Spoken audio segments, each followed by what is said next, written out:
இப்போ இந்த நேரத்தில் என்ன நடக்குது அப்படின்னு பார்த்தீங்கன்னா, காஃபிர்கள் எல்லாம் கூட்டமாக வந்துட்டாங்க, எல்லாரும் இந்த இடத்துக்கு வந்துட்டாங்க. அதாவது இவங்க என்ன பண்ணாங்கன்னா, இவங்க ஒரு ஓவர் கான்ஃபிடன்ஸ் வேலை அவங்க ஏற்கனவே பண்ணுறாங்க. என்ன பண்ணுறாங்க அப்படின்னா, எந்த ஒரு ஒற்றர் படையும் அனுப்பலை, இங்கே மதீனாவில் என்ன நடக்குதுன்னே இவங்க தெரிஞ்சிக்கல, அதெல்லாம் எல்லாம் சேர்ந்து போக போகிறோம் ஒரே அடி தான் அப்படிங்கிற மாதிரி இருந்தாங்க. வந்து பார்த்தா குழி நோண்டி வச்சிருக்கிறாங்க. இவங்களால வந்து தட்டுப்புட்டுன்னு ஆயிடுறாங்க. என்னடா இது குழி நோண்டி வச்சுருக்காங்க, முன்னேற முடியாமல் போச்சு அப்படின்னு சொல்லி. அதுவும் மதீனாவுனா மதீனாவை ஒட்டி குழி இல்லை, மதீனாவுக்கு அவுட்டர்லேயே குழி.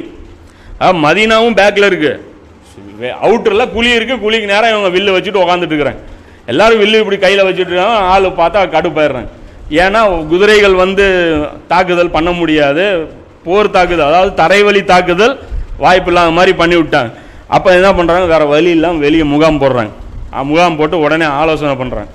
ஆலோசனை பண்ணோடனே இந்த பனு நலீருடைய விரட்டப்பட்ட யூத தலைவர்கள் இருக்கிறாங்களே, அதில் வந்து இந்த ஹை இப்னு அப்தபுங்கிறவன் ஒருத்தன், அதாவது அப்போ தான் மதீனாவிலேருந்து விரட்டி கைவரு போனவன், அவன் வர்றான். நேராக என்ன பண்ணுறான், அந்த கூட பனு குறையில இருக்காங்க இல்லையா, அந்த யூதர்கள்ட்ட அது பார்க்குறாங்க, போகிறதுக்கு ஒரே வழி தான் இருக்குது, பனு குறையிலாவுடைய வழி. அதாவது 2 செவுரு கணக்கு வச்சிங்க. இந்த ரெண்டு செவுரு பின்னாடி மதீனா, மதீனாவுக்கு பின்னாடியும் ஒரு பாறை இருக்குது. அதாவது 3 பக்கம் செவுரு, ஒரு பக்கம் மட்டும்தான் வழி இருந்தது. அந்த வழி என்ன பண்ணிட்டாங்க, இந்த இடத்துல அகல் தோண்டியாச்சு. அப்போ இங்கே பின்னாடி பார்த்தீங்கன்னா பனு குறைலாவுடைய ஒரு வழி வந்து இருந்தது. அதாவது அந்த பனு குறைலாவினர் வந்து பயன்படுத்துறதுக்கு ஒரு வழி இருந்தது. ஆனால் அவங்க கூட நபி ஸல்லல்லாஹு அலைஹி வஸல்லம் ஒப்பந்தம் போட்டதுனால அந்த வழியில் அதாவது இந்த காஃபிர்கள் வந்து தாக்குறதுக்கு முடியாது. அப்போ இவங்க என்ன பண்ணுறாங்க, சுற்றி சுற்றி பார்க்குறாங்க, ட்ரை பண்ணுறாங்க, ஒன்றும் பண்ண முடியல. அப்போ அந்த நேரத்தில் போய் இவங்க என்ன பண்ணுறாங்க, இவங்கள போய் அப்ரோச் பண்ணுறாங்க.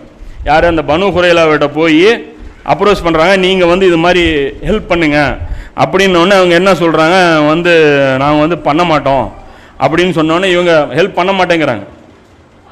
இது வந்து நாங்கள் வந்து ரசூல்லா கூட நாங்கள் சுமூகமாக போயிட்டுருக்குறோம், நீங்கள்லாம் பகைச்சிக்கிட்டு ஊரை விட்டு போயிட்டீங்க, இப்போ மறுபடியும் வந்து எங்களையும் வந்து நீங்கள் காலி பண்ண பார்க்குறீங்களா அப்படிங்கும்போது அவங்க சொல்கிறாங்க, இல்லை பார் 12,000 பேர் இருக்கோம், அடி தூள் கிளப்ப போகிறோம், ரசூல்லா இன்னையோட முடிஞ்சார், ஆனால் உங்களுக்கு ஒரு ஆஃபரும் தரோம், என்ன அப்படின்னா மதீனாவுடைய ஆட்சி உங்களுக்கு அப்படிங்கிறேன், மதீனாவுக்கு உங்களையே தலைவராக விட்டு எங்களுக்கு தேவையில்ல, நீங்களே தலைவராக இருந்துக்கோங்கன்னொன்னே இவனுங்க ஆசையில் விழுந்துடுறானுங்க, மதீனாவுடைய ஆட்சியா அப்படின்னு சொல்லி இவங்க என்ன பண்ணுறாங்க, வந்துடுறாங்க. இந்த பேச்சுவார்த்தை விவரம் என்ன ஆகுது அப்படின்னா, ரசூலுல்லாஹ் அரசல் புரசலாக தெரிஞ்சுது. அது தெரியுது இல்லை, கண்ணு முன்னாடி இந்த கூட்டம் அங்கே போகுது, பேசுறதுக்கு என்ன நடந்தது, இவனுங்க என்ன பதில் சொன்னானுங்க தெரியல. இந்த நேரத்தில் தான் ரசூலுல்லாஹ் என்ன பண்ணுறாங்க, அபூ உபைதா பின் ஜர்ரா, இந்த அஸ்வத்துல் முபஷரா அவரை அனுப்புகிறேன். அது சொல்கிறேன், இந்த சமுதாயத்துடைய நம்பிக்கையாளர் அபூ உபைதா, அவரை வந்து நபி ஸல்லல்லாஹு அலைஹி வஸல்லம் சாத் பின் முஆத் காலையில் பார்த்தோம்ல அவரும் போகிறார். 2 பேரும் போய் என்ன மேட்ருன்னு விசாரிக்க போனால் கன்ஃபார்ம் ஆகுது. அப்போ ரசூலுல்லாஹ் வந்து சொல்கிறாங்க, போகும்போது அனுப்பும்போது சொல்கிறாங்க, மேட்ரு வந்து லீக் ஆகக்கூடாது, ஏன்னா ரொம்ப வந்து க்ரூஷியல் சுச்சுவேஷன் ஆகிப்போச்சு, படையை பார்த்த உடனே முஸ்லீம்களுடைய பலம் வந்து ரொம்ப ஒரு மோரல் வந்து டவுன் ஆகிருச்சு. இப்போ இந்த நேரத்தில் வந்து பனு குறைலா வந்து ஹெல்ப் பண்ணுவாங்க, அப்படி அதாவது ஹெல்ப் பண்ணுவாங்கிற தைரியம் தான் ஒட்டிகிட்டு இருக்கு. இவங்க கைவிட்டுட்டாங்க அப்படின்னா மிகப்பெரிய ஒரு பலவீனம் ஆகி போயிடும். அப்போ வந்து வந்தீங்கன்னா என்கிட்ட தான் நீங்கள் தகவல் சொல்லணும் அப்படின்னு சொல்கிறாங்க. அப்போ தான் இவர் போகிறாரு, போய் கன்ஃபார்ம் பண்ணிட்டு வராரு. வந்துட்டு கோடு வேர்டில் நபி ஸல்லல்லாஹு அலைஹி வஸல்லம் தகவல் சொல்கிறாங்க. அந்த அகல் அந்த அழல் காரா அப்படின்னு சொல்லி அந்த வார்த்தையை சொல்கிறாங்க, அழல் காரா அப்படிங்கிற என்ன அப்படின்னா, இவங்க தான் அந்த கொலை பண்ணாங்க, அந்த 70 பேரை கூப்பிட்டு போய் கழுத்தெடுத்தாங்கல்ல, இவங்க தான் அந்த கூட்டத்தினர் தான். அந்த வார்த்தையை சொன்னோன்னா ரசூலுல்லாஹ் புரிஞ்சுக்கிறாங்க, சரி முடிஞ்சு போச்சு, இன்னைக்கு வந்து ரொம்ப ஒரு முக்கியமான சொல்லணும். அப்பயும் ரசூலுல்லாஹ் வந்து மனசு தளரலாம், டக்குன்னு போகிறாங்க. நெக்ஸ்ட்டு என்ன பண்ண முடியும், இங்கே தான் ரசூலுல்லாஹ்ட்ட வந்து முன்மாதிரி அல்லாஹ் இந்த இதில் தான் அல்லாஹ் வந்து அந்த ஆயத்தை இறக்குறான். எது, அல்லாஹ்வுடைய தூதரிடத்தில் அழகிய முன்மாதிரி இருக்குது.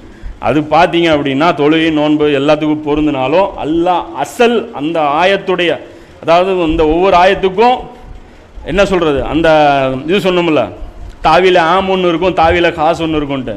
இந்த தாவில காசு என்ன அப்படின்னா இதுதான், ரசூல்லா அந்த அகல் போரில் ரசூலா எப்படி செயல்பட்டாங்க, அந்த சிச்சுவேஷனில் எப்படி செயல்பட்டாங்க, அதுதான் அல்லாஹ்வுடைய தூதருடைய முன்மாதிரி. அப்போ அந்த இடத்துல வந்துட்டு அவர் என்ன பண்ணுறாரு, டக்குன்னு ரசூலா என்ன பண்ணுறாங்க, பெண்கள்லாம் முதல்ல போங்க, பெண்கள்லாம் கூப்பிட்டு போய் ஒரு கோட்டையில் வச்சு விட்றாங்க. கோட்டையில் வச்சு அவங்கள பேக் பண்ணி வச்சுட்டு குழந்தைங்களெல்லாம் அங்கே சேஃப்டி பண்ணிவிட்டு என்ன பண்ணுறாங்க, அங்கேருந்து இவரை வந்து இதை போடுறாங்க, அபூ உபைதா, சாத் இப்னு முஆத் இவங்களெல்லாம் போடுறாங்க.